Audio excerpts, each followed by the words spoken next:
ang balita ngayon. Trending at pinag-uusapan ngayon sa mundo ng social media. Ang di umano'y balitang matapos magtagumpay, Vice President Sara Duterte nakakuha ng 18 botong pabor, 5 lamang ang tutol at 0 abstention, at ibinalik na ng Senado sa Kamara ang impeachment complaint laban sa Vice President na si Sara Duterte Carpio. Ito ang malaking good news. Impeachment case ng Vice President ipinatitigil na sa Korte Suprema. Ito ang kapapasok lang na balita sa mundo ng politika na siyang tila sumampal ng katotohanan sa lahat ng mambabata sa Senado at Kamara na tila minamadali ang impeachment trial na lilitisin sana sa mataas na kapulungan. Gaano kaya ito katotoo, mga kababayan? Ating alamin. Amen. At eto na nga, mga kababayan. Kahit sadyang ilang beses nyo nang harangin, panggigipit na halos taplakan na ng lupa ang Vice President na si Sara Duterte Carpio upang di umano'y hindi makatakbo sa darating na 2028 national election, ay sadyang ang kapalaran na talaga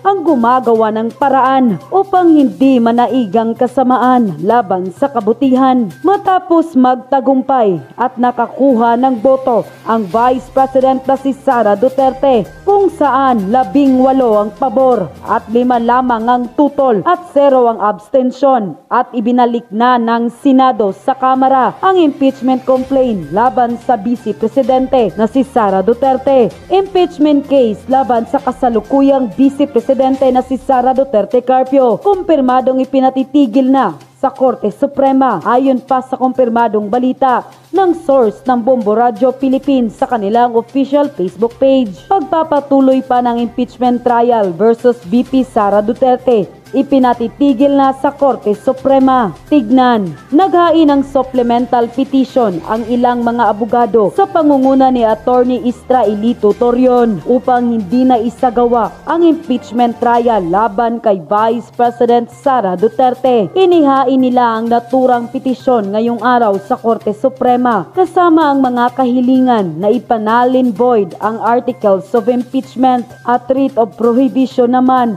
na para ipahintong tuloy, sana sa palengke na lang final ang impeachment case.